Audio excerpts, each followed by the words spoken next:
করে তাহলে কিন্তু তার প্রতি মাসে ৩০-৪০ হাজার টাকা অনায়াসে সে ইনকাম করতে পারবে। সম্মানিত ভিউয়ার্স, আসসালামু আলাইকুম। আশা করি ভালো আছেন, আমিও ভালো আছি। আজকে আমি আছি ভাইবার জেনারেল স্টোরে। আজকে ভাইবার জেনারেল স্টোরের যে ওনার রয়েছেন শাহিন সারোয়ার সোহাগ, ওনার সাথে কথা বলবো যে একটা গ্রাম অঞ্চলে এরকম একটা দোকান দিতে গেলে কত টাকা ইনভেস্ট করতে হবে এবং মাস শেষে কত টাকা প্রফিট হবে, বিস্তারিত আজকে ভিডিওতে তুলে ধরবো। তাই ভিডিওটি কোনো প্রকার স্কিপ না করে সম্পূর্ণ ভিডিও দেখবেন। আর ভিউয়ার্স, যদি চ্যানেল নতুন হয়ে থাকেন তাহলে অবশ্যই চ্যানেলটি সাবস্ক্রাইব করে ক্ষুদ্র পরিবারের সাথে যুক্ত হয়ে যাবেন। আর যদি সাবস্ক্রাইব করে থাকেন ভিউয়ার্স, তাহলে আপনাকে অসংখ্য ধন্যবাদ। চলুন ভিউয়ার্স, শুরু করা যাক। ভাই আসসালামু আলাইকুম। ওয়ালাইকুম আসসালাম ওয়া রাহমাতুল্লাহি ওয়া বারাকাতুহু। ভাই কেমন আছেন? আলহামদুলিল্লাহ ভালো আছি। আপনি কেমন আছেন? ভাই আলহামদুলিল্লাহ ভালো আছি। ভাই আপনার নামটা যদি একটু বলবেন। আমার নাম মোহাম্মদ শাহিন সারোয়ার। শাহিন স্যার। ভাই আজকে আপনার কাছ থেকে কিছু বাস্তব অভিজ্ঞতা নেব হ্যাঁ, এবং আমার যে অডিয়েন্স যা রয়েছেন, আমার ভিউয়ার্স যা রয়েছেন, তারা আজকে আপনার কাছ থেকে কিছু আনকমন জিনিস শুনতে যাচ্ছে। তো ফার্স্ট আপনার কাছে একটা প্রশ্ন যে গ্রামের যে তরুণ জেনারেশন রয়েছে, তারা চাকরি পাশাপাশি না করে কি একটা ব্যবসা স্টার্ট করলে তাদের কীরকম টাকা ইনভেস্ট তাদের করতে হবে এবং প্রফিটটা কীরকম আসবে, এই বিষয়ে যদি একটু কিছু বলেন ভাই।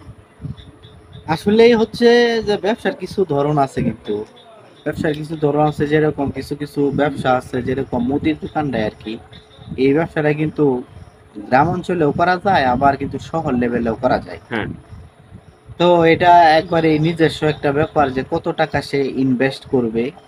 এটা যত বেশি ইনভেস্ট করা যায় তত ভালো, কিন্তু তারপরেও কিন্তু প্রথম অবস্থায় শুরু করতে গেলে এত বেশি পরিমাণ ইনভেস্টটা না করাই ভালো।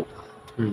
প্রথম নর্মালি একটু ২-৩ লাখ টাকা খরচ করে সে একটা যদি মুদির দোকান সে যদি স্টার্ট করে, তাহলে কিন্তু তার প্রতি মাসে ৩০-৪০ হাজার টাকা অনায়াসে সে ইনকাম করতে পারবে। তে এই যে অনেক লোক কিন্তু আছে, আমিও তো একজন প্রবাসী ছিলাম, ১০-১১ বছর মালয়েশিয়া থেকে আসছি। কিন্তু আসলে এই যে ৫ লাখ ৬ লাখ টাকা খরচ কইরা বিদেশ যাওয়ার চেয়া, মানে এখন যে জিনিসটা আমি বুঝতাছি, একটা লোক যদি ৩-৪ লাখ টাকা খরচ করে যদি সে একটা ব্যবসা যদি সে একটা ব্যবসা প্রতিষ্ঠান যদি সে খুলে, তাহলে অবশ্যই তার মান্থলি ৩০-৪০ হাজার টাকা সে ইনকাম করতে পারবে। তারপরও যে জিনিসটা হচ্ছে, এটা একটা নিজস্ব ব্যবসা, এটার একটা স্বাধীনতা আছে।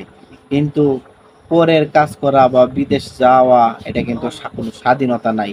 অন্যের কাজ করা আসলে খুব কঠিন একটা জিনিস। তো আমি এটাই আর কি বললাম। তো ভাই, যদি ৩-৪ লাখ টাকা খরচ করে একটা ব্যবসা স্টার্ট করে, তো তাহলে কি মাসে ৩০-৪০ হাজার টাকা ইনকাম করা সম্ভব? হ্যাঁ, অনায়াসে অনায়াসে ইনকাম করতে পারবে। যদি সে মুদির দোকানের পাশাপাশি আছে ফিক্সি লোড, বিকাশ, এগুলো যদি সে রাখতে পারে, তো অবশ্যই তার ৩০-৪০ হাজার টাকা অনায়াসে সে ইনকাম করতে পারবে এই ছোট একটা ব্যবসা প্রতিষ্ঠান থেকেও। ধন্যবাদ ভাই, আপনাকে অসংখ্য ধন্যবাদ। আজকে আপনার মাধ্যমে আমার ভিউয়ার্স অনেক কিছু তথ্য জানতে পারলো। তো ভিউয়ার্স, আমি আরও কিছু ইম্পর্টেন্ট তথ্য এই ভাইয়ের কাছ থেকে আমি আপনাদেরকে পরবর্তী ভিডিওতে জানাবো। তো অবশ্যই চ্যানেলটা সাবস্ক্রাইব করবেন এবং ভিডিওতে লাইক, কমেন্ট এবং ভিডিওটা প্রয়োজনে শেয়ার করবেন। ধন্যবাদ ভিউয়ার্স, ভালো থাকবেন, সুস্থ থাকবেন। দেখা হবে অন্য কোনো ভিডিওতে, অন্য কোনো বিষয় নিয়ে, অন্য কোনো আলোচনায়। খুদা হাফেজ।